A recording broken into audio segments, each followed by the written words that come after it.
Si vous nous rejoignez, merci de votre fidélité. Bienvenue. Mesdames et messieurs, voici les titres de votre journal. Le haut commandant de la gendarmerie nationale était à Tanene avec les cadres qui l'accompagnent. Le général Bala Samoura s'est rendu au nouveau poste de péage et pesage construit dans la localité. Une autre vision du chef de l'État qui se matérialise. Nous serons ce soir dans les communes rurales de Benti et Kakosa dans la préfecture de Forikaria. Le projet d'appui au système d'activité risicole en territoire de mangrove se met en place. 2000 hectares sont aménagés pour la maîtrise de l'eau. On fera le point avec Fodé Camara. Et puis c'est la renaissance et le triomphe pour le ballet national Djoliba. Le groupe vient de participer au Festival international du Bénin. 5 prestations pour réaffirmer l'excellence de la culture guinéenne. Les artistes sont de retour au Bercail. Voilà pour le sommaire. Bonsoir à tous et bienvenue dans ce journal que nous ouvrons par une série de décrets. Décret D2025-0025 PRG CNRD SGG portant nomination des chefs de cabinet des départements ministériels. Le président de la République, vu la charte de la transition décrète. Article 1er. Les hauts cadres dont les prénoms et noms suivent sont nommés dans les fonctions de chef de cabinet des départements ministériels ci-après. 1. Ministère de la Justice et des Droits de l'Homme. Maître Billy Keita, avocat. 2. Ministère de l'Administration du Territoire et de la Décentralisation, M. François Gonou Condé. 3. Ministère de la Sécurité et de la Protection civile, M. Kemo Oulare, contrôleur général de police. 4. Ministère des Affaires étrangères, de l'intégration africaine et des Guinéens établis à l'étranger. Madame Mariama Bailo Bari, précédemment chargée de programme coopération à l'ambassade de Belgique, Conakry. 5. Ministère de l'économie et des finances. Madame Fatoumata Binta Bari, précédemment chef de cabinet au ministère des Transports. 6. Ministère du Budget. Madame Nana Youssef Teninke Diaré, précédemment chef de cabinet du ministère des Affaires étrangères, de l'intégration africaine et des Guinéens établis à l'étranger. 7. Ministère de l'Environnement et du Développement durable. Monsieur Dia Baldé, docteur en sciences agronomiques, précédemment directeur exécutif de la Banque islamique de développement BID pour la Guinée, la Côte d'Ivoire, le Cameroun, le Bénin, la Sierra Leone et la Guinée-Bissau. 8. Ministère du Plan et de la Coopération internationale. Madame Fatoumata Touré, précédemment directrice générale d'Invesco Advisory Service. 9. Ministère de l'Agriculture et de l'Élevage. Monsieur Sanfan Mohamed Sissé, précédemment chef de cabinet au ministère du Commerce, de l'Industrie et des petites et moyennes entreprises. 10. Ministère du Travail et de la Fonction publique. Madame Ramatoulaye Kamara. 11. Ministère de l'Énergie, de l'Hydraulique et des Hydrocarbures, Madame Nima Ba. 12. Ministère des Mines et de la Géologie, Madame Aminata Bangoura, précédemment directrice nationale des droits de l'homme au ministère de la Justice et des droits de l'homme. 13. Ministère de l'Enseignement supérieur, de la recherche scientifique et de l'innovation. Professeur Fanta Touré, précédemment conseillère chargée des questions d'enseignement supérieur au ministère de l'Enseignement supérieur, de la recherche scientifique et de l'innovation. 14. Ministère de la Pêche et de l'économie maritime. Monsieur Bamba Oliano, précédemment secrétaire général au ministère des Postes, des Télécommunications et de l'économie numérique. 15. Ministère des Transports, Madame Fatoumata Bangoura, précédemment chef de cabinet au ministère de l'Agriculture et de l'Élevage. 16. Ministère du Commerce, de l'Industrie et des petites et moyennes entreprises, Monsieur Abdoulaye Bella Diallo, précédemment directeur général du Bureau de stratégie et de développement au ministère du Commerce, de l'Industrie et des petites et moyennes entreprises. 17. Ministère des Infrastructures et des Travaux publics, Monsieur Sakossa Touré, précédemment conseiller technique chargé des infrastructures et des travaux publics au ministère des Infrastructures et des Travaux publics. 18. Ministère de l'Enseignement préuniversitaire et de l'Alphabétisation, Monsieur Abbas Kamara, précédemment chef de cabinet au ministère des Infrastructures et des Travaux publics. 19. Ministère des Postes, des Télécommunications et de l'économie numérique, Monsieur Mfali Silla. 20. Ministère de la Promotion féminine, de l'enfance et des personnes vulnérables, Madame Fatoumata Binta Diallo, précédemment directrice de communication et relations extérieures à l'Agence nationale du service universel des télécommunications et du numérique en Soutène. 21. Ministère de l'Urbanisme, de l'Habitat et de l'Aménagement du territoire, chargé de la récupération des domaines spoliés de l'État, Monsieur Mohamed Lamine Bangoura. 22. Ministère de l'Enseignement technique, de la formation professionnelle et de l'emploi, Monsieur Alpha Saliou Kourouma. 23. Ministère de la Santé et de l'Hygiène publique, Dr Pepe Bilivogui. 24. Ministère de l'Information et de la Communication, Madame Adèle Camara. 25. Ministère de la Culture, du Tourisme et de l'Artisanat, Monsieur Tierno Amidou Ba, précédemment chef de cabinet au ministère de l'Enseignement supérieur, de la Recherche scientifique et de l'Innovation. 26. Ministère de la Jeunesse et des Sports, Madame Mahawa Kamara, précédemment chef de cabinet au ministère du Budget. 27. Secrétariat général du gouvernement, Monsieur Ali Traoré, précédemment chef de cabinet au ministère de l'Environnement et du Développement durable. 28. Secrétariat général des affaires religieuses, Dr Jean-Édouard Sagnou. Article 2.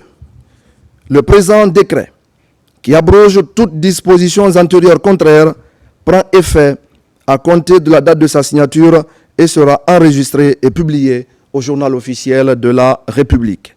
Conakry, le 6 mars 2025, signé Général Mamadi Doumbouya.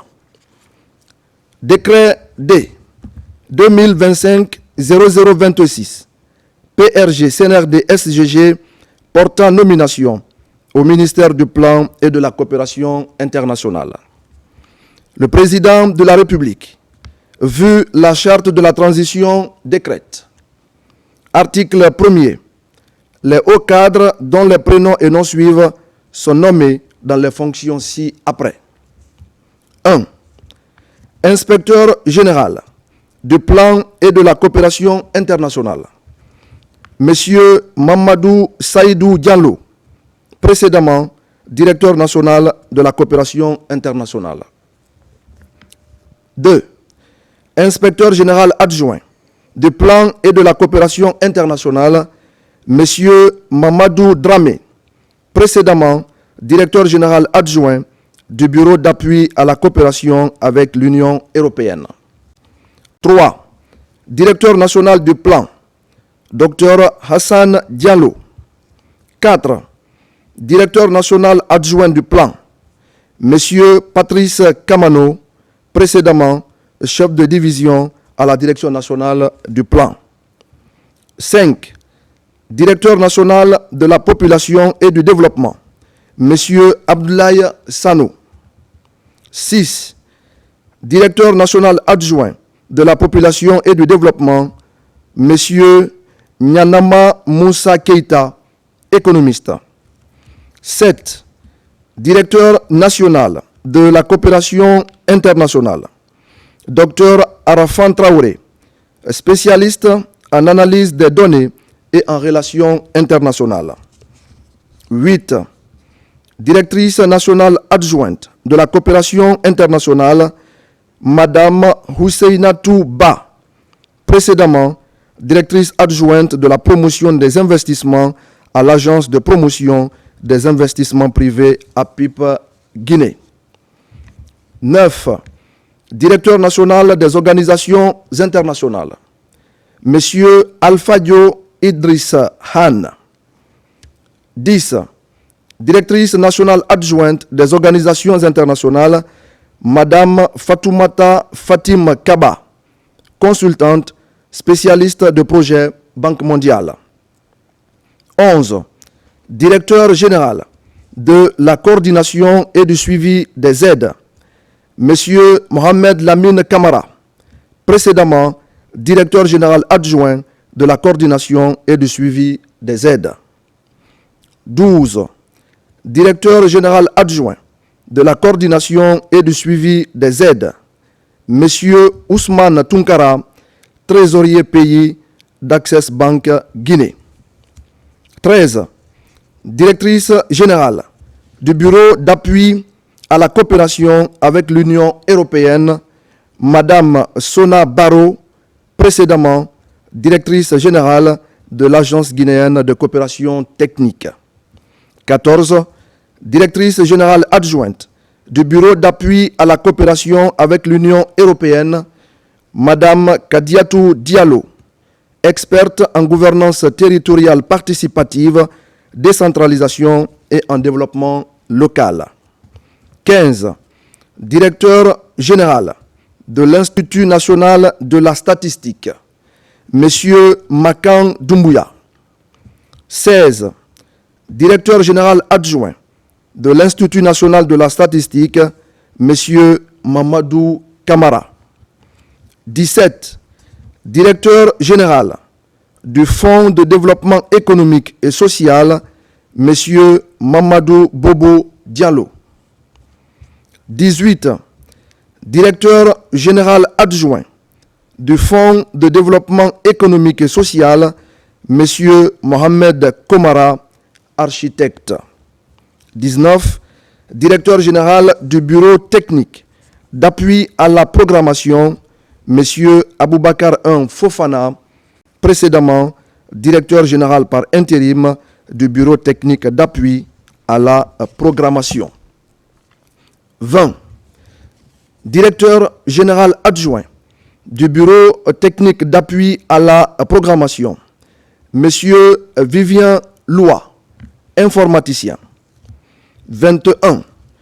Directrice générale de l'Agence guinéenne de coopération technique, Madame Maniamba Kandé, précédemment directrice générale du Bureau d'appui à la coopération avec l'Union européenne. 22. Directeur général adjoint de l'Agence guinéenne de coopération technique, M. Karamo Kaba, précédemment assistant technique à la primature. 23. Directeur général de l'Observatoire national du développement de la République de Guinée, M. Hamidou Diallo, précédemment directeur national adjoint du plan. 24. Directeur général adjoint de l'Observatoire national du développement de la République de Guinée, M. Aboubakar Bangoura, précédemment assistant technique à la primature. Article 2. Le présent décret, qui abroge toutes dispositions antérieures contraires, prend effet à compter de la date de sa signature et sera enregistré et publié au journal officiel de la République. Conakry, le 6 mars 2025, signé Général Mamadi Doumbouya. Décret D 2025-0027 PRG CNRD SGG portant nomination de hauts cadres au ministère du Commerce, de l'Industrie et des petites et moyennes entreprises. Le président de la République, vu la charte de la transition décrète. Article 1er. Les hauts cadres dont les prénoms et noms suivent sont nommés dans les fonctions ci-après. 1. Directrice générale de l'Agence autonome d'assistance aux entreprises, Madame Diané Camara, précédemment directrice générale adjointe de l'Agence autonome d'assistance aux entreprises. 2. Directeur général adjoint de l'Agence autonome d'assistance aux entreprises, Monsieur Mamadou Diawo Diallo, précédemment directeur national adjoint à la Direction nationale des PME et du contenu local. 3. Directeur national adjoint des PME et du contenu local, Monsieur Seydouba Kamara, matricule 237 812 R, précédemment chef de division contenu local à la Direction nationale des PME et du contenu local. Article 2. Le présent décret, qui abroge toutes dispositions antérieures contraires, prend effet à compter de la date de sa signature et sera enregistré et publié au journal officiel de la République. Conakry, le 6 mars 2025, signé Général Mamadi Doumbouya. Dans l'actualité ce soir, au cours de la conférence de presse qu'il a animée hier à Conakry, le Premier ministre, chef de gouvernement, a abordé, vous le savez, plusieurs sujets liés à l'actualité nationale. Des secteurs comme l'énergie, les sports ou encore l'urbanisme ont ponctué les débats. Amadou Ouriba a également rappelé que sa prise de fonction s'est faite dans un contexte difficile, marqué par l'explosion d'un dépôt de carburant qui a lourdement impacté l'économie et les ménages. Hadi Kamara. Le Premier ministre face à la presse, une occasion pour le chef de gouvernement de rappeler qu'il va servir la Guinée sous le leadership du général Mamadi Doumbouya afin de donner corps à sa vision. Cela étant, Amadou Ouriba évoque ici la problématique liée à l'électricité en Guinée. Nous ambitionnons de faire en sorte que d'ici la fin de l'année, que la Guinée sorte définitivement du déficit énergétique et au contraire être un pays en capacité d'exporter de l'énergie.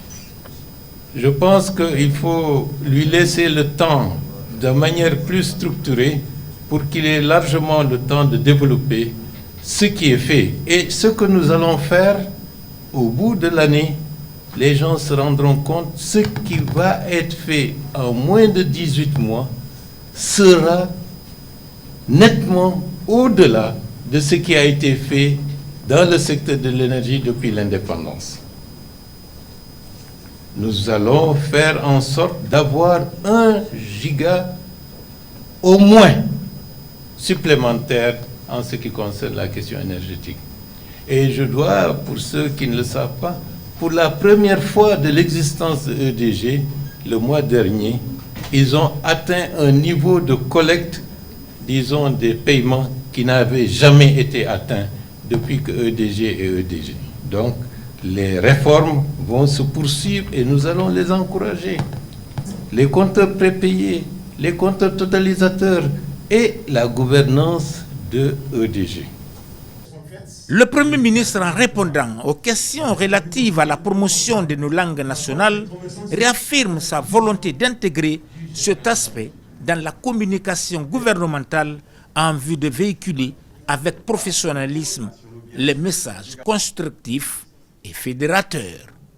L'effort que nous sommes en train de faire pour que l'ensemble de nos compatriotes puissent accéder à l'information à travers les langues de leur choix, nous allons développer ça.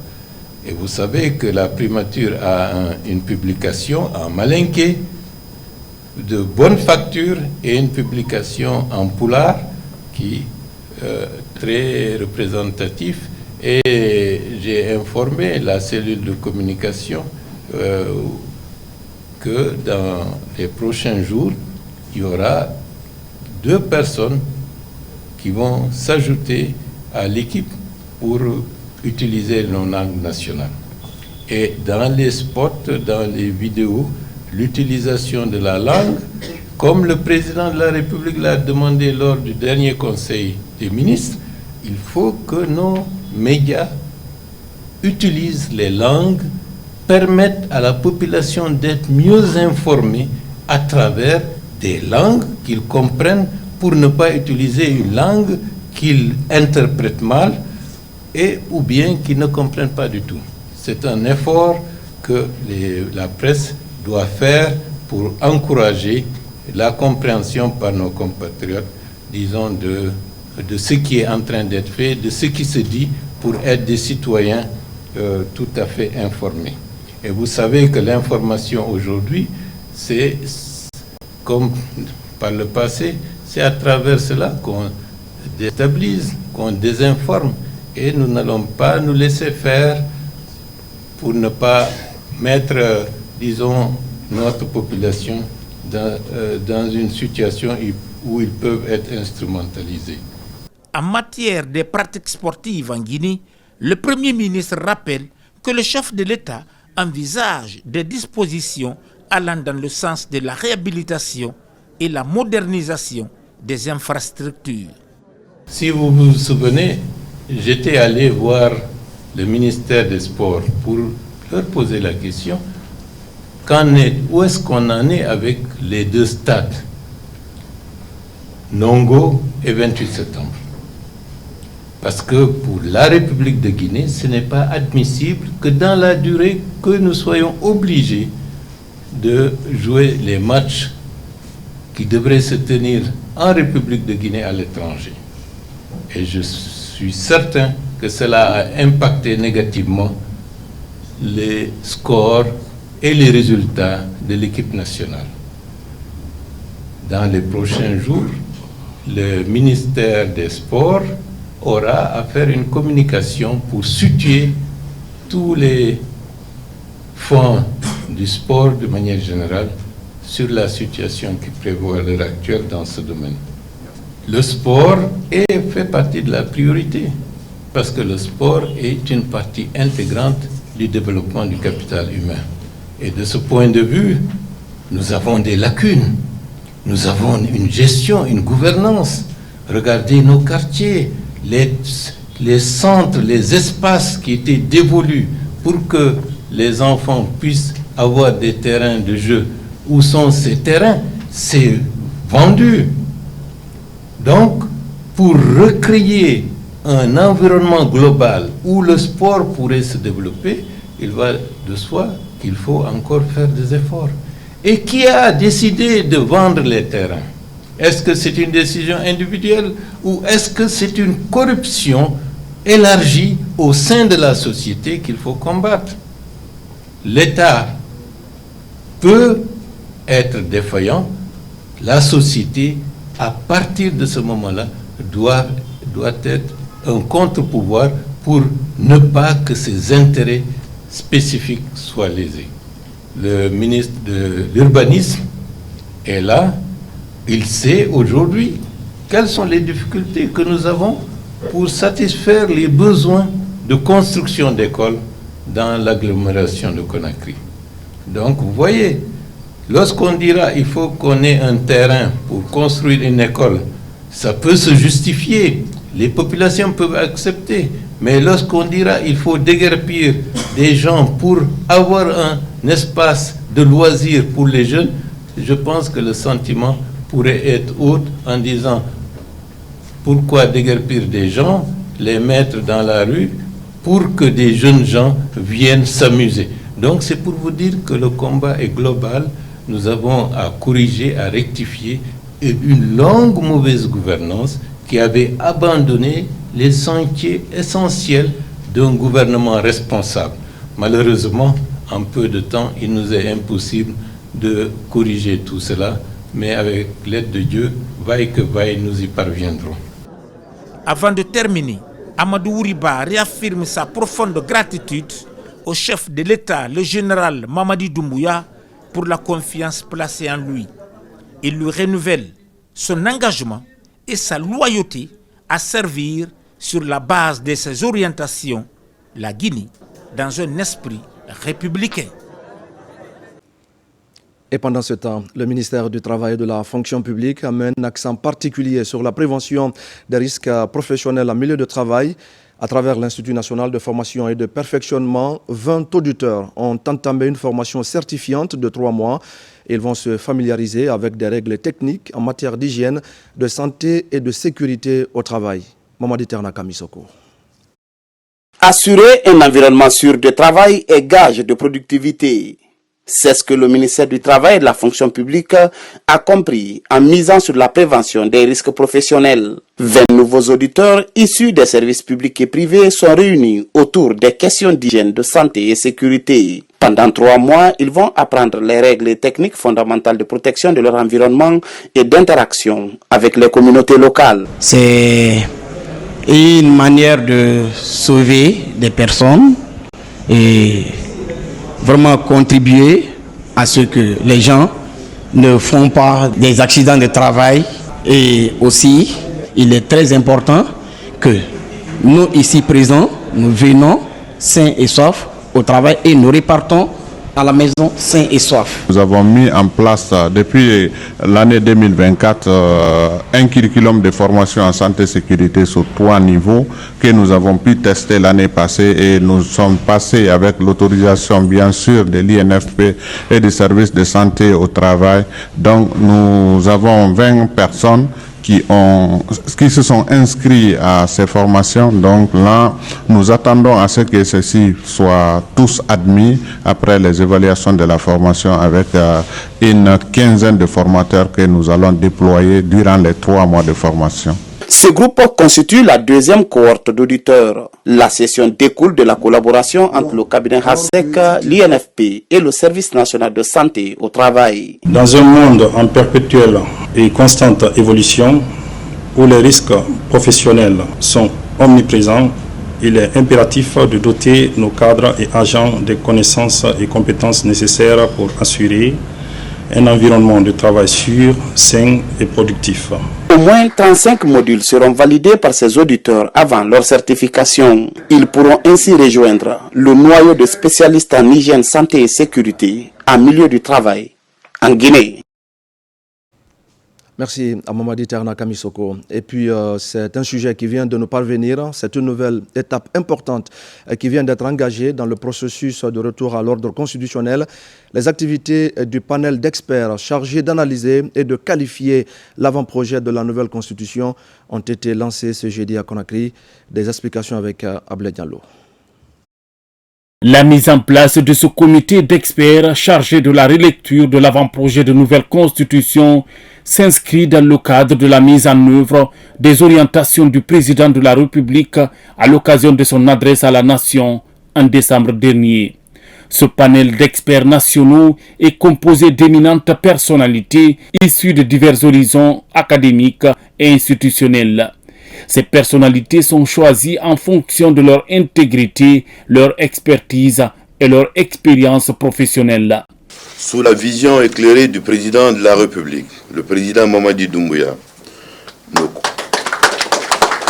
conseillers nationaux ont parcouru notre vaste territoire pour recueillir les opinions et les souhaits de notre peuple. Ils ont écouté, absorbé et surtout compris les aspirations les plus profondes de nos concitoyens.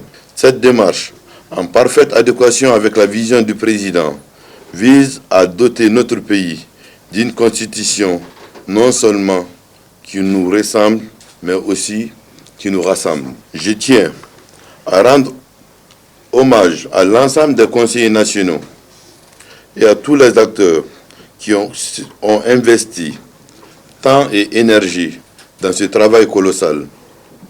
Votre engagement et votre dévouement envers notre nation sont à saluer et méritent notre plus grande reconnaissance. Vous avez fait preuve d'une détermination remarquable, d'une volonté inébranlable de forger un avenir meilleur pour notre Guinée. Cette cérémonie marque une étape décisive et stratégique du processus constitutionnel engagé par le chef de l'État, le général Mamadi Doumbouya. L'histoire récente de notre pays a démontré que l'élaboration d'une constitution ne peut se limiter à une simple formalité juridique ou institutionnelle. Trop souvent, les textes fondamentaux de notre République ont été élaborés sans une adhésion véritable du peuple, ce qui a conduit à maintes reprises à des crises de légitimité et d'instabilité. Là, nous faisons face à un exercice inédit, inclusif et participatif. Ce projet constitutionnel diffère profondément des précédents car il est le fruit d'un effort collectif sans précédent où toutes les couches sociales et forces vives de la nation ont été consultées. Pour Dr Dansa Kourouma, la composition de ce panel d'experts nationaux relève de la volonté du président de la République. Elle vise à mettre en valeur les compétences et les expériences des experts guinéens pour la consolidation de cet avant-projet de constitution. La constitution n'est pas qu'un problème de régulation des relations entre les entités politiques et entre les institutions. C'est aussi elle qui garantit les relations entre les citoyens, les institutions, les relations entre les pouvoirs et l'équilibre entre les pouvoirs. C'est aussi le creuset de toutes les garanties en matière de droits et libertés fondamentaux. C'est pourquoi nous avons pensé également à ceux qui ont des connaissances en matière de finances publiques. Parce que la Constitution régule naturellement la gestion des finances publiques dans un pays à travers les dispositions pertinentes qui touchent la politique budgétaire, tout ce qui est l'élaboration, la soumission et l'adoption, mais aussi le contrôle de l'application de la loi des finances. C'est pourquoi nous avons dans cette salle également M. Amadou Silla, ancien directeur général du budget, ancien directeur général du Trésor. Toutes ces connaissances-là permettront de regarder les mécanismes qu'on a mis en place pour assurer un processus budgétaire transparent qui prend en compte les connaissances les plus récentes en matière de gestion des finances publiques.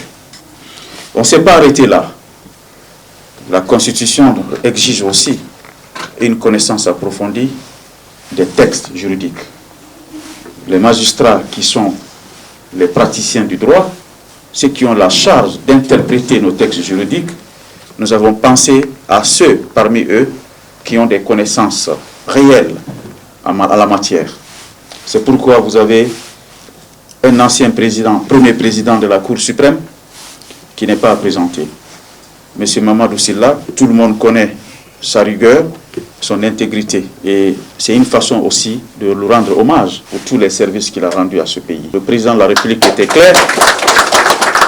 Il a dit un panel d'experts nationaux. C'est les experts guinéens qui connaissent les réalités de la Guinée qui vont travailler sur cette constitution. Après les travaux de ce comité d'experts, l'avant-projet de la nouvelle constitution sera adopté à nouveau en plénière par les conseillers nationaux avant sa soumission au référendum. Dans l'actualité encore, je le disais tout à l'heure au sommaire, le haut commandant de la gendarmerie nationale en compagnie de plusieurs officiers et des responsables du fonds d'entretien routier était à Tanene. Général Bala Samoura est allé s'imprégner du dispositif du nouveau poste de péage et pesage implanté sur place. L'occasion pour lui de témoigner toute sa fierté face à cette réalisation qui rime avec la vision du chef de l'État, Général Mamadi Doumbouya. Moussa Komara. Doté des systèmes de détection de dernière génération, de 8 voies dont 4 sens, des capteurs, des barres intelligentes, le poste de péage et de paysage de Tanene accueille le haut commandement de la gendarmerie nationale. Général Bala Samoura, en compagnie du directeur général du fonds d'entretien routier, va apporter son expertise sur la sécurisation de ces sites, qui est une première en Guinée. Le décret d'application de la loi qui institue le péage et paysage en République de Guinée exige à ce que le site soit sécurisé par le haut commandement de la gendarmerie. Et c'est ce qui fait qu'aujourd'hui que nous sommes là sur le terrain avec le général Bala Samoura pour non seulement reconnaître le site, mais aussi regarder les voies et moyens comment sécuriser le poste de PA et paysage. Devant l'équipe du général Bala Samoura, des simulations sont effectuées sur tout le dispositif. À l'en croire, il faut des gendarmes spécialisés en sécurité routière, en intervention rapide et en régulation. Il est important que nous anticipions sur notre rôle. Et le DG il a favorisé cette visite ce matin, on est ici. Et vous avez constaté, on a fait la reconnaissance, on a fait des simulations, les questions qui ont été posées, les notes ont été prises et on va retourner, procéder à la sélection du personnel, à leur formation, pour que dans l'avenir, dès que le poste il va être rendu opérationnel, que le personnel qui y travaillera puisse travailler dans un environnement sécurisé, sans aucun souci de sécurité, et que les agents qui soient placés ici, ce ne soient pas des amateurs, et qui seront anticipés, surtout ça va être le sacerdoce pour eux. Je ne veux pas de répression ici, je veux de l'anticipation. Je ne veux pas entendre qu'il y ait un incident ici, c'est pour cela que les efforts sérieux vont être déployés pour leur sélection, leur entraînement et leur équipement. À ce poste de péage et de paysage de Tanene, des toilettes publiques sont réalisées, des bureaux créés pour des agents de la sécurité et pour le contrôle de la plateforme. Une route de 7 km avec un pont unique de 126 mètres est aussi construite pour fluidifier la circulation. 57 agents ont bouclé leur formation sur la manipulation des machines et la gestion de tout le système. Le travail va se faire en rotation puisque le poste va tourner en 24 heures. On sera obligé de faire par équipe. Il y aura 3 équipes. Une première équipe qui va travailler de 6 h du matin à 16 h, une deuxième équipe de 16 h à 22 h et une troisième équipe de 22 h à 6 h du matin. Cette révolution dans la circulation routière est le fruit d'un partenariat public-privé. Le Fonds d'entretien routier, initiateur de cet ambitieux projet, espère augmenter sa recette pour élargir son intervention sur le réseau routier guinéen. Et puis Farana est la deuxième étape de la tournée du directeur général de la police nationale. Le général de division Djenaba Sori Kamara veut s'assurer de la sécurité des personnes et de leurs biens. Il a rencontré les agents afin de discuter des difficultés qu'ils rencontrent dans l'exercice de leurs fonctions. Colonel Morikaba. Dans le cadre de sa tournée de prise de contact avec les unités de police à l'intérieur du pays, le général de division Djenaba Sori Kamara s'est rendu à Farana. Il a été accueilli par les forces de l'ordre déployées dans la région. Au cours de cette étape, l'accent a été mis sur l'identification des besoins des agents chargés d'assurer la sécurisation des personnes et de leurs biens. Depuis sa nomination à la direction générale de la police nationale, toutes les promesses tenues ont été réalisées par monsieur le directeur général de la police nationale. Nous avons encore l'espoir qu'il est à la hauteur de répondre à notre appel. Nous sommes vraiment rassurés qu'il va atteindre son objectif. Face à ses compagnons d'armes, le directeur général de la police nationale a rappelé l'objectif de sa mission: comprendre les réalités du terrain et renforcer les dispositifs sécuritaires. C'est dans cette dynamique que le directeur général et sa délégation se sont rendus jusqu'à la frontière guinéo-léonaise de Hermakono, un point stratégique pour la sécurité transfrontalière. Bon, présentement, nous sommes dans le problème de préposition de bord, ça manque de logement. On avait des motos ici aussi, ils sont fatigués. Le personnel aussi, nous sommes 4 personnes ici. Mon directeur général voulait qu'il m'aide pour voir mon besoin, l'affaire de logement ici. Je suis venu pour vraiment voir la réalité sur le terrain et voir comment la police vit. Et honnêtement,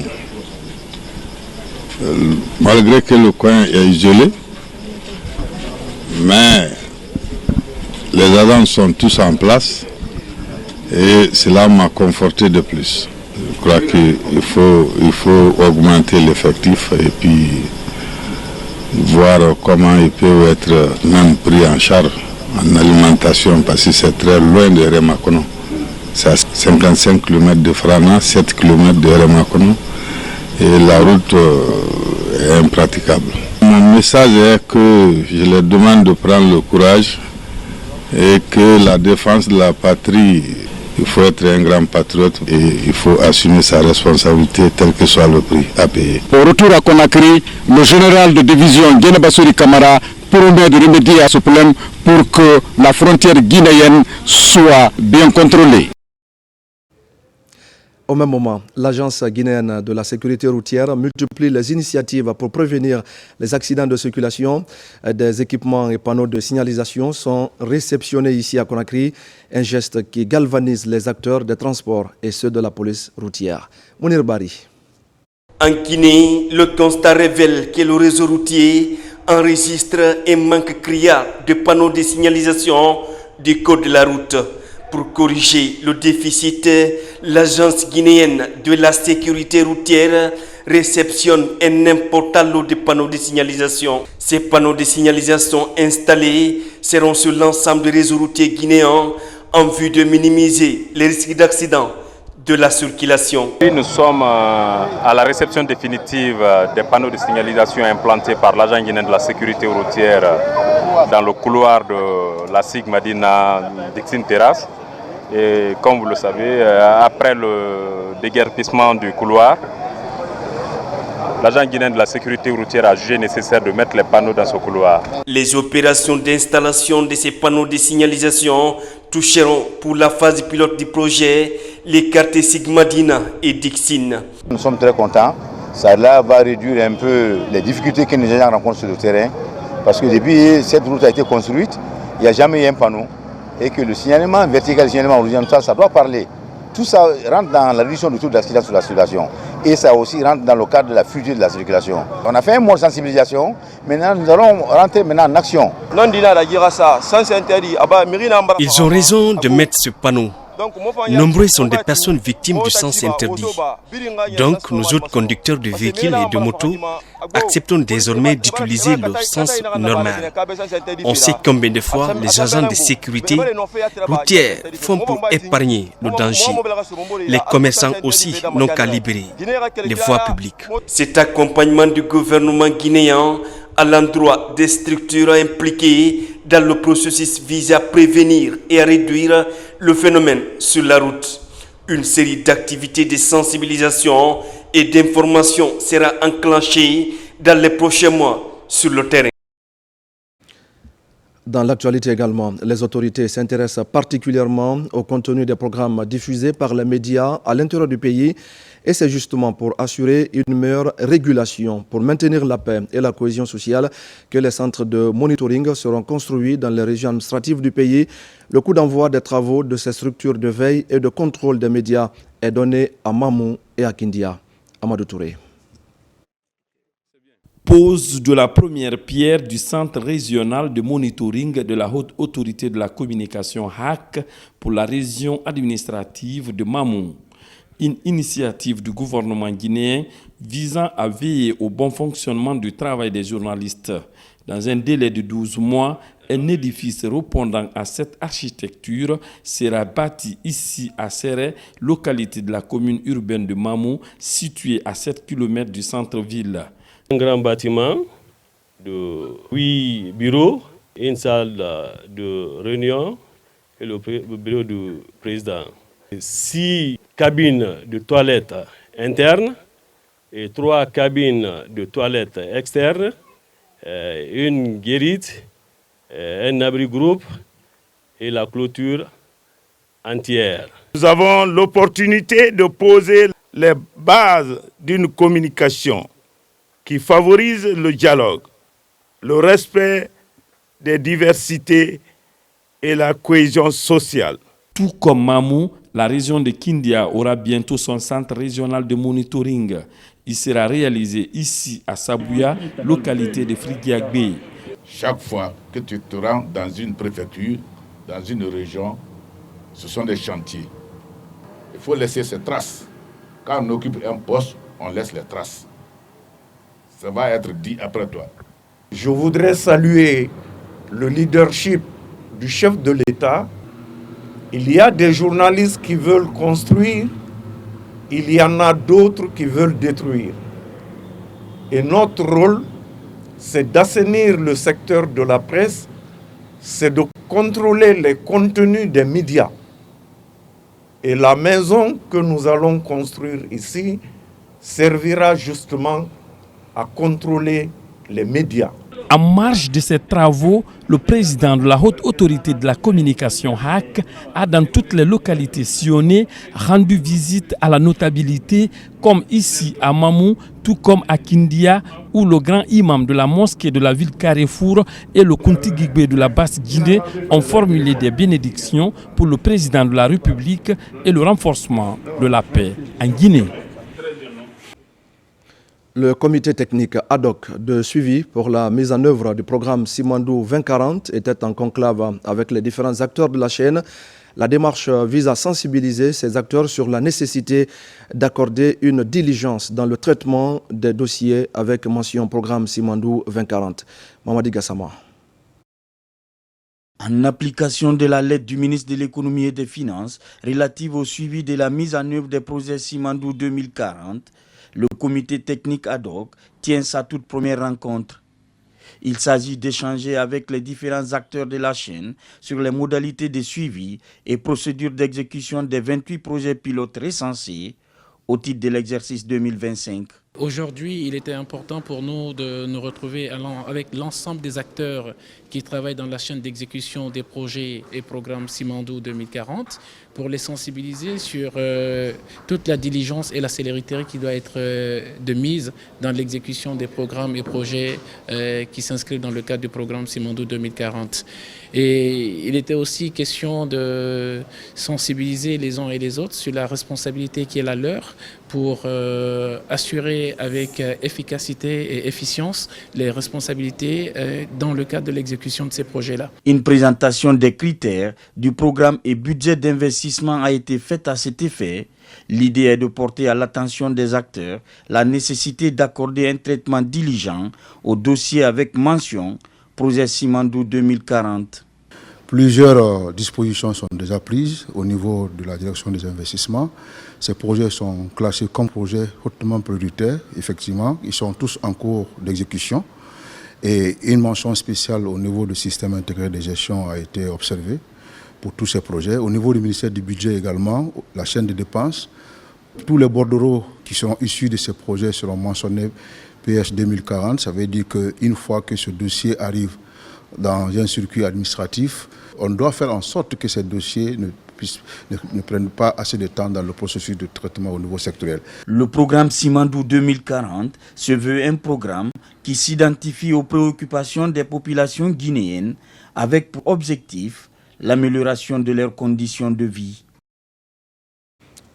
La modernisation de l'administration fiscale se poursuit avec une nouvelle dynamique. Les cadres de la Direction générale des impôts ont entamé ce matin une formation dans ce sens. La session est axée sur la maîtrise du système fiscal guinéen et l'éthique de l'agent public. Mamadou Saliouba commente les images de Isiaga Kamara. Investi de la lourde mission de mobilisation des recettes fiscales, ces cadres de la Direction générale des impôts améliore les compétences pour plus d'efficacité dans le travail. Pour cette session, ils approfondissent les connaissances sur le système d'administration fiscale. Les thèmes qui nous rassemblent aujourd'hui sont d'une importance capitale. D'une part, la maîtrise de SAFIG 2. Notre outil de travail collaboratif est essentiel pour fluidifier nos échanges, améliorer la traçabilité de nos actions et garantir une gestion fiscale plus transparente et efficiente. Dans un contexte où la digitalisation est un levier incontournable de la modernisation, sous l'impulsion des autorités du CNRD, la modernisation de l'administration fiscale se matérialise progressivement. Les cadres de la Direction générale renforcent les compétences sur l'éthique de l'agent public et l'utilisation des outils collaboratifs. Je pense que c'est une prise de conscience générale de l'ensemble des cadres qui est absolument utile dans le cadre d'une amélioration, je dirais, des modes de fonctionnement, du rapport à l'usager et du respect des règles qu'on doit observer. La DGI doit être sur toute l'étendue du territoire. Et par conséquent, l'accès par un outil web permet de régler cette fracture numérique. Forcément, c'est l'utilisation de l'outil et bien évidemment avec un impact direct, c'est l'amélioration de la performance. La qualification du personnel des impôts est un engagement de la direction générale de l'institution en charge du recouvrement des recettes fiscales. Une nouvelle dynamique pour améliorer les performances du personnel des impôts. L'actualité de ce jeudi, c'est aussi l'Union des cadres pour la paix de Farana qui multiplie des actions de soutien aux idéaux du président de la République, général Mamadi Doumbouya. Elle vient d'assainir les grandes artères de la préfecture. Une cérémonie de lecture du Saint-Coran et une activité sportive sont également initiées pour promouvoir le vivre ensemble dans la cité. Ibrahima Oulem Fofana et Silati Kourouma sont nos correspondants sur place. À Farana, c'est l'Union des administrateurs régionaux et préfectoraux qui apporte à son tour son soutien à la politique de refondation du général-président Mamadi Doumbouya. À travers des actions civiques, cette union entend contribuer à la propriété de la ville de Farana. À cette occasion, elle offre à la mairie des équipements destinés à l'assainissement. Penser à l'assainissement dans une zone donnée, ce n'est pas donné à tout le monde. Donc, si les fils aujourd'hui se réunissent avec les cadres pour penser à ce genre d'initiative, vraiment cette initiative est à saluer. L'objectif vise à rendre ce matin Farana une ville propre et après l'assainissement et faire le don des équipements d'assainissement à la délégation spéciale de Farana pour pérenniser ses acquis et continuer également à reconnaître les acquis du président de la République, le général Mamadi Doumbouya. De là, ces responsables locaux se sont retrouvés à la mosquée et à l'église de la ville de Farana. Ces leaders des deux confessions religieuses ont fait des prières et bénédictions pour la paix et la cohésion en Guinée. Nous sommes à la grande mosquée pour la prière. Les imams ont prié pour les Guinéens dans l'ensemble. Ils ont prié pour les autorités et particulièrement le gouvernement et son Excellence, Monsieur le Président de la République, chef de l'État, chef suprême de l'armée. Depuis son arrivée à la tête du pays, ses réalisations sont satisfaisantes. Nous avons lu le Coran 3 fois en faveur du président Mamadi Doumbouya. La cérémonie a été aussi marquée par une série d'événements sportifs. Ce match de basketball a opposé la nouvelle génération des jeunes à l'ancienne. Ensuite, des matchs de football ont mis aux prises l'équipe des administrateurs à celle de la presse. Mais aussi l'équipe des militaires a été opposée aux conducteurs de moto-taxi. Un moment propice pour ces acteurs de renforcer davantage la cohabitation pacifique à Farana. Et nous allons parler maintenant de la préservation de la biodiversité. Un atelier national se tient à Conakry dans le cadre du projet BioDev 2030. C'est une initiative de l'Union internationale pour la conservation de la nature financée par l'Agence française de développement. L'objectif est d'évaluer l'impact sur la biodiversité des pratiques productives dans l'agriculture, les mines ou encore dans la foresterie. Sona Sagnon. Cette rencontre rassemble des représentants des institutions publiques, de la société civile et des partenaires au développement. Ensemble, ils travaillent à identifier des solutions concrètes pour mieux intégrer la biodiversité dans les stratégies économiques nationales. Ces deux sessions de dialogue marquent vraiment une étape importante de la mise en œuvre du projet. Et partant de là, des recommandations seront faites au gouvernement, à l'État guinéen, pour essayer de voir comment engager des réformes un peu profondes au niveau des politiques de ces trois secteurs. Ce projet va contribuer non seulement à instaurer le dialogue entre les différents secteurs ministériels impliqués dans la préservation de la biodiversité, mais va nous apporter d'autres sources de financement afin de mieux préserver les biodiversités qui sont aujourd'hui très menacées. L'agriculture intensive, l'exploitation minière et la déforestation sont parmi les principales menaces pesant sur les écosystèmes guinéens. Cette rencontre vise donc à repenser les politiques publiques pour réduire ces impacts négatifs. Nous faisons beaucoup d'efforts sur le terrain par rapport à la biodiversité en favorisant l'adoption et les pratiques productives. On est des planteurs, notre activité, tout ce qu'on fait a un impact, joue sur tous les aspects liés à l'environnement. C'est pourquoi nous sommes intéressés. L'initiative encourage des pratiques plus durables, conciliant développement économique et préservation des écosystèmes. Nous sommes convaincus que la collaboration entre le gouvernement guinéen, les organisations non gouvernementales, le secteur privé, les organisations socio-professionnelles, les communautés locales et les partenaires internationaux est la clé du succès de ce projet. Les conclusions de ce dialogue contribueront à orienter les politiques nationales pour un avenir plus respectueux de la biodiversité. Au même moment, dans la région administrative de Kankan, les acteurs renouvellent leur engagement à intensifier la lutte contre la dégradation de l'environnement. Les outils de surveillance des maladies de la faune sauvage sont révisités pour lancer une nouvelle campagne de sensibilisation auprès des communautés. Un programme du ministère de l'Environnement mis en œuvre par la Direction générale du Corps des conservateurs de la nature. Diamokaba. À Kankan, pas de repos pour préserver la biodiversité. La remise à niveau pour agir à tout moment et une stratégie de lutte contre les caprices du climat. Un manuel de référence est ouvert pour saisir les grands chapitres de cet outil de surveillance des maladies de la faune sauvage. Les échanges regroupent les cadres institutionnels venus des préfectures de la savane guinéenne. C'est d'apprendre le cadre institutionnel, le manuel de faune sauvage. Et deuxièmement aussi, apprendre aussi le cadre, le manuel de surveillance des maladies zoonotiques et les notions de la biodiversité. Pour atteindre ces objectifs, les acteurs s'engagent à intensifier les campagnes de sensibilisation auprès des communautés locales et une nouvelle approche participative pour prévenir la propagation des maladies et protéger l'écosystème. Nous allons essayer de faire la même restitution au niveau de nos collègues, appuyés dans le cadre du système épidémiologique afin d'éviter des éventuelles épidémies. L'initiative là c'était bien, c'est très bien. Ça peut nous permettre vraiment de nous protéger contre les maladies contagieuses, les maladies entre l'homme et l'animal. Ça peut nous aider aussi à faire des sensibilisations auprès de la communauté. Le programme est porté par la Direction générale du Corps des conservateurs de la nature en collaboration avec le ministère de l'Environnement et du Développement durable.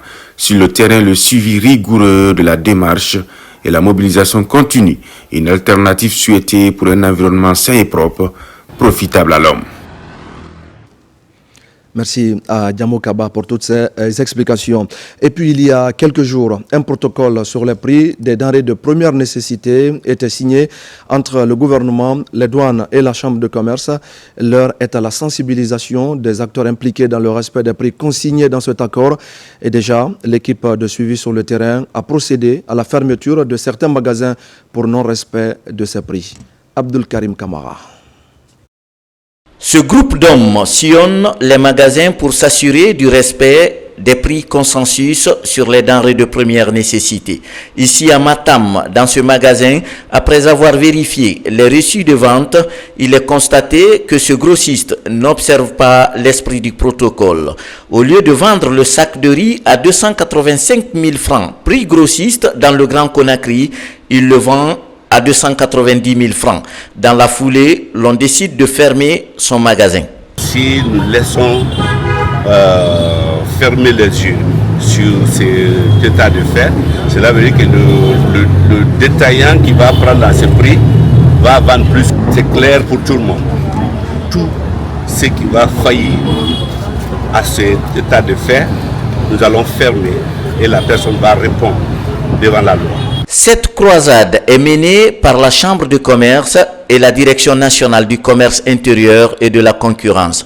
La démarche vise à rappeler aux acteurs du protocole de savoir raison garder dans l'intérêt du consommateur. Aujourd'hui, nous sommes en train de sensibiliser pour que les grossistes, les détaillants, les importateurs puissent effectivement comprendre le contenu du protocole.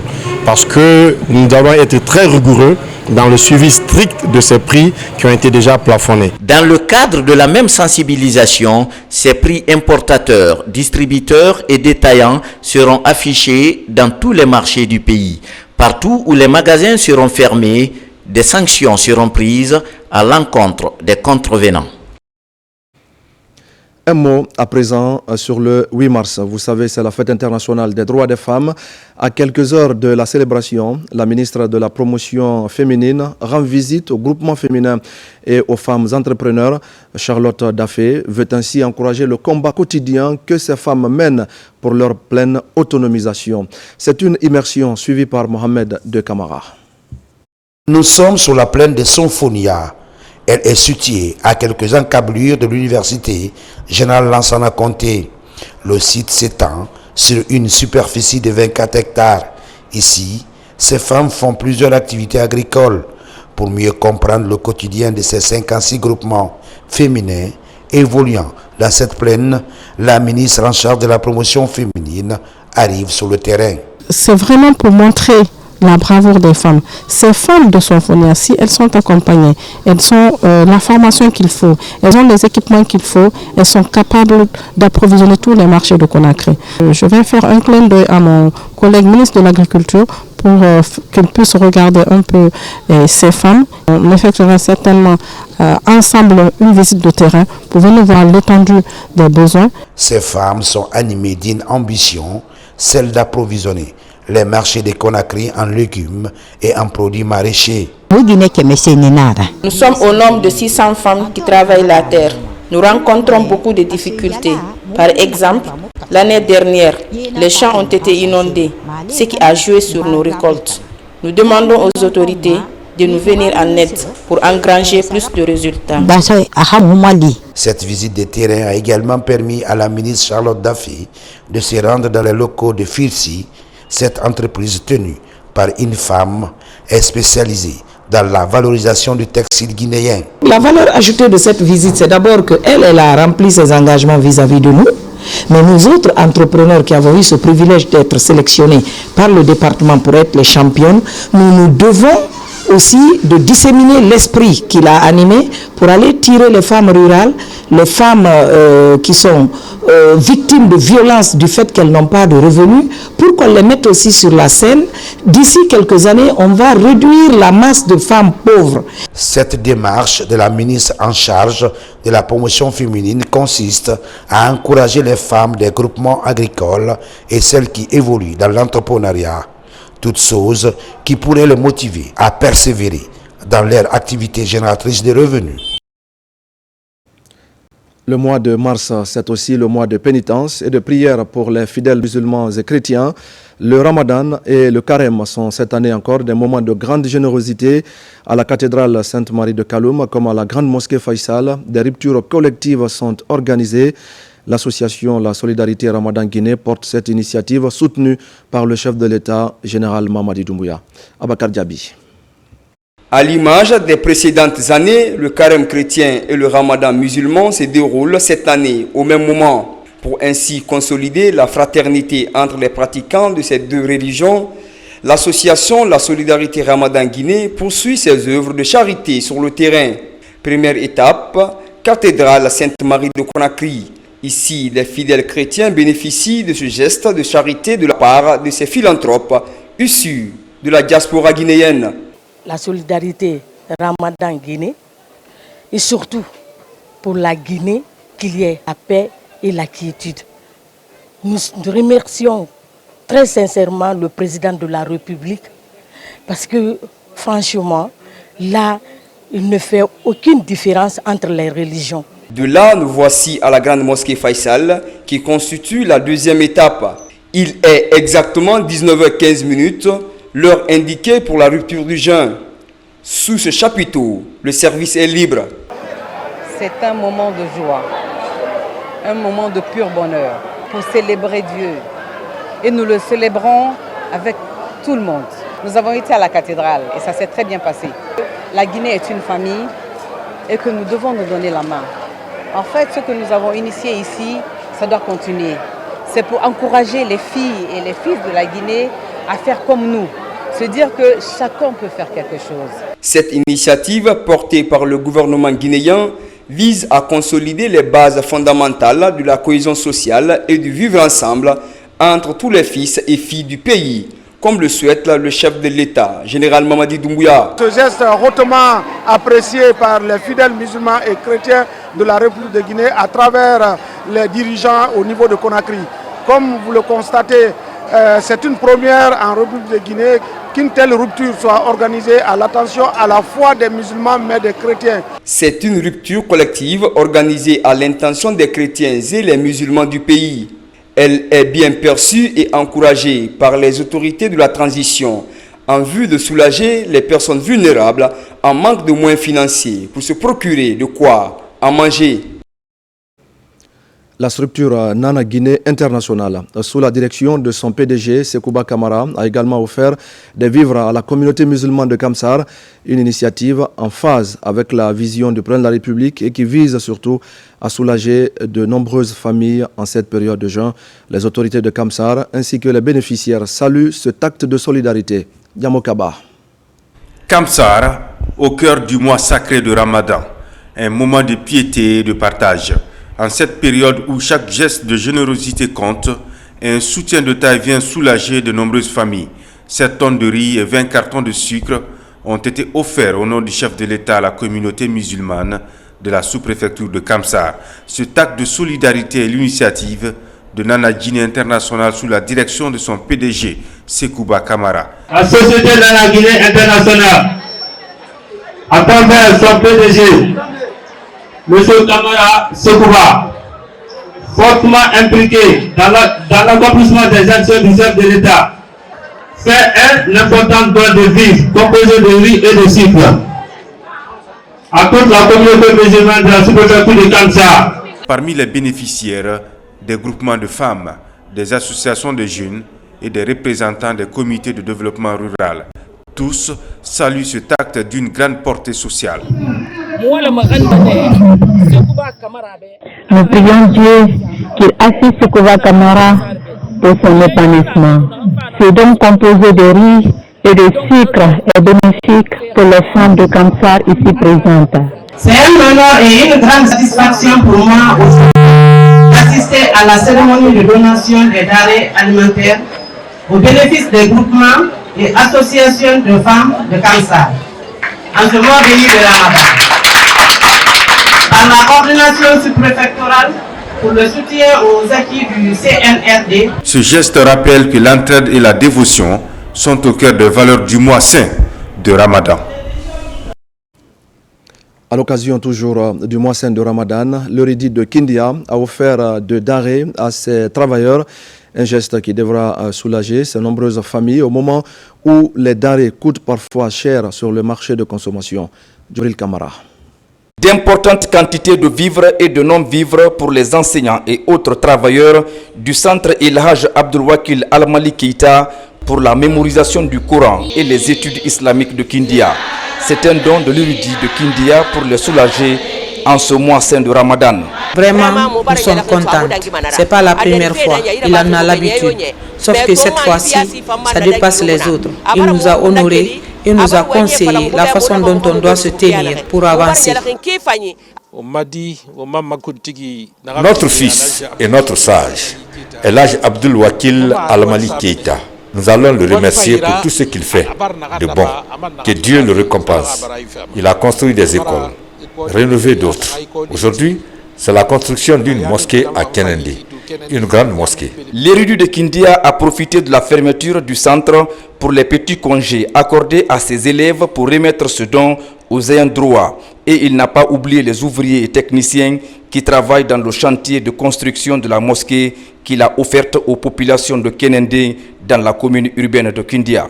Ce que je peux lancer à toute personne, les personnes de bonne volonté, c'est de faire comme ce monsieur qui a de l'estime pour son entourage. Parce que quelque part Dieu dit, aimer Dieu c'est d'abord aimer les hommes. Et qui n'aime pas ses créatures ne saurait aimer le Créateur. Il fait ça pour qui? Pour les hommes. S'il ne le fait pas pour les hommes, il fera pour qui? A noter que le groupement de femmes qui étudie dans ce centre a bénéficié de 50 millions de francs guinéens de la part de l'érudit de Kindia. Et notre grand format de ce soir nous amène dans les périmètres aménagés des communes rurales de Benti et de Kakossa dans la préfecture de Forikaria. Là-bas, vous allez le constater, des innovations sont prévues dans l'approche d'aménagement du projet d'appui au système d'activité risicole en territoire de mangrove, et ce, conformément aux orientations des États généraux de l'agriculture et de l'élevage. Déjà, plus de 2000 hectares sont aménagés pour la maîtrise de l'eau afin d'améliorer les rendements du riz de mangrove. Fodé Camara et Sekou Sissoko. Les préparatifs de la campagne agricole 2025 vont bon train. D'ores et déjà à Forécaria, de Benti à Kakossa, le ministre de l'Agriculture et de l'Élevage est sur le front de mer. Dans cet écosystème très capricieux, Félix Lama vient s'enquérir de l'état d'avancement des travaux d'aménagement pour booster le système d'activité risicole en territoire de mangrove. L'avantage du riz des mangroves, c'est que c'est du riz bio, puisque nous n'utilisons pas de l'engrais ni des fertilisants. C'est l'eau de mer qui fait tout le travail de fertilisation de la terre. Et c'est pourquoi c'est important de continuer à développer ce potentiel que nous avons à Benti et à Kakossa. Et très prochainement également, nous allons lancer les études pour la plaine de Monchon et d'autres qui existent aussi un peu partout en Basse-Côte, puisque nous avons 300 km de côte et c'est une opportunité que nous pouvons saisir. Ça et là, comme ici à Benti, de Bouramaya à Katouruma, en passant par Kaleire, le regard du visiteur est attiré par les premières empreintes de ce chantier de maîtrise de l'eau. Des digroutes, des vannes, des ceintures de protection et autres ouvrages vont réguler les remontées salines en zone de mangrove. Depuis 1800, la digue qu'on a vue aujourd'hui à Benti, on ne l'a jamais vue. Une digue avec un respect en forme, un respect en ligne, un respect en teneur, avec une protection d'une superficie qui dépasse 600 hectares.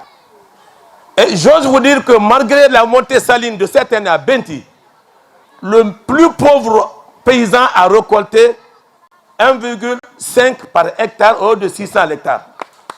Donc nous sommes partis, mais il y a une variation. Nous quittons de 800 kg à l'hectare pour maintenant 1,500 jusqu'à 2 tonnes à l'hectare. Grâce à vous, monsieur le ministre, grâce au président de la République, son Excellence le général Mamadi Doumbouya.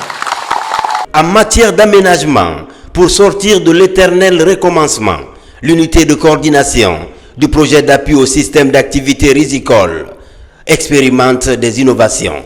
En territoire de mangrove, des mécanismes d'élévation, des digues de protection sont envisagés en amont et en aval, avec une implication plus accrue des producteurs bénéficiaires. On a vu des ouvrages réalisés par le PDRK, aujourd'hui qui ne sont plus fonctionnels, tout simplement parce qu'ils n'ont pas tenu compte du drainage, de la communication hydraulique entre l'amont et l'aval. Aujourd'hui, nous avons réalisé des ouvrages en les enfonçant pour permettre vraiment le drainage. Avec la construction de ces ouvrages, on parvient à drainer rapidement l'eau et l'ouvrage qui est construit est muni de vannes à clapet en polyester. Là, c'est une innovation dans le cadre de ce projet parce que ce polyester, il n'est pas oxydable, il n'est pas menacé par l'eau de mer et il résiste totalement vraiment à l'eau de mer. Avec un potentiel de plus de 20 000 hectares, soit plus de 10 000 rizicultivables, Kakossa est la principale rizière de la préfecture de Forécaria. Aujourd'hui à Kakossa, en plus de l'ouverture des drains et de la réalisation des pistes de desserte et des ouvrages de franchissement, l'approche d'aménagement du projet Saritem permet de maîtriser les caprices de la mer. Le cas spécifique de Kakossa, il faut dire que les travaux qui ont été réalisés ici ont permis de sauver l'île de Kakossa. Parce que les inondations ne permettaient plus aux populations, aux insulaires de pouvoir y résider, même de pouvoir se rendre sur l'île. Mais aujourd'hui, avec ces travaux d'aménagement, les populations peuvent lancer un ouf de soulagement et peuvent se rendre tranquillement sur les îles, mais également réaliser des travaux de risicole au niveau de ces mangroves-là. Après avoir aménagé plus de 2000 hectares à Benti et Kakossa, ce projet fleuron de la coopération franco-guinéenne s'apprête à engager une deuxième phase de 30 millions d'euros. Un investissement fruit d'une requête des autorités du ministère de l'Agriculture auprès de l'Agence française de développement. Merci à Fodé Camara et à Sekou Sissoko pour le grand format de ce soir. Et puis c'est la préfecture de Koya que la fédération Mounafani de Kindia et le Fonds des Nations Unies pour l'enfance ont choisi pour célébrer en différé la journée internationale Tolérance Zéro aux mutilations génitales féminines. Cette journée de rappel a rassemblé les élèves et les citoyens, une occasion pour les initiateurs d'informer et de sensibiliser les participants sur les différentes formes de violences faites aux femmes. Lansana Kamara et Marwan Kamara. Journée internationale tolérance zéro au MGF. C'est la maison des jeunes de la préfecture de Koya qui est choisie par la fédération Mounafani de Kindia et son partenaire UNICEF pour célébrer en différé cette importante journée. Élèves et citoyens de Koya sont mobilisés en ces jours consacrés à l'information et à la sensibilisation sur les formes de VBG. C'est une journée de rappel, une journée de témoignage, mais aussi une journée de reconnaissance des engagements de l'ensemble des organisations de la société civile, mais voir aussi l'engagement de la politique de l'État. Parce que si vous voyez qu'il y a des différents engagements pris par le gouvernement, y compris le président de la République, allant dans le cadre de l'abandon de cette pratique. Pour nous, cette initiative, ça témoigne l'engagement de l'organisation à travers son partenaire technique et financier, l'UNICEF. Renforcer les alliances et créer des mouvements pour mettre fin au MGF est le thème de la journée. L'initiative renforce le plaidoyer auprès des décideurs pour le respect et l'application du cadre juridique afin d'éradiquer cette pratique néfaste en Guinée. Nous sommes engagés à lutter fermement contre, n'est-ce pas, ce fléau social qui compromet dangereusement la vie sociétale vraiment de nos femmes et des filles dans notre société. Toutes les mesures sont prises par monsieur le préfet pour venir tout juste sensibiliser, informer et communiquer sur les dangers que cela découle. À mon nom, beaucoup de difficultés, beaucoup de maladies à cause de la mutilation. Donc ce projet, ils sont venus aujourd'hui pour nous sensibiliser, pour qu'on puisse prendre des dispositions pour ne plus faire la mutilation génitale. La détermination de la fédération Mounafani de Kindia et ses partenaires comme UNICEF est d'atteindre de meilleurs résultats dans le combat contre toute forme de violence basée sur le genre. Et je le disais également au sommaire de ce journal, le ballet national Djoliba a participé récemment au Festival international du Bénin. À Cotonou, les ambassadeurs de la culture guinéenne ont fait 5 prestations, des prestations au cours desquelles ils ont honoré notre pays.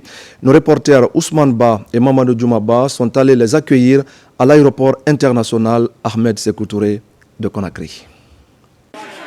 Le ballet Djoliba de retour au Bercail après une brillante participation au Festival international du Bénin. Une semaine de festivités qui ont permis à ces artistes de faire valoir leur talent. 5 différentes prestations leur ont permis d'honorer le tricolore national. On a pu jouer tous les spectacles, les 5 spectacles. On a joué, tout le monde était top dans le mouvement. Mais dans ce cas, le festival a été bien passé et on était bien accueillis. Sur place, le ministre de la Culture, du Tourisme et de l'Artisanat, Moussa Moïse Silla, apporte le soutien du gouvernement à ses ambassadeurs de la culture guinéenne. Nous avons donc effectué ce déplacement pour accueillir nos ambassadeurs. Ils sont allés nous représenter valablement. Ils ont fait un travail de titan. Après une telle prouesse, il est normal que l'État soit à leur côté pour leur dire bravo, pour leur dire félicitations. Donc, au nom du chef de l'État, je tiens donc à leur dire mes félicitations pour le travail qui a commencé. Cette tournée n'est qu'un début. Depuis un certain temps, les artistes guinéens de différentes disciplines sont présents à plusieurs rendez-vous internationaux. Un effort sans relâche des autorités pour le retour de la Guinée sur la scène internationale. Et voilà, mesdames et messieurs, c'est la fin de ce journal. Merci à tous de l'avoir suivi.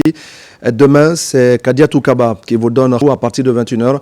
Moi, je vous retrouve lundi pour d'autres actualités de la Guinée, notre paradis, terre de richesse et d'innovation. Bonsoir à tous.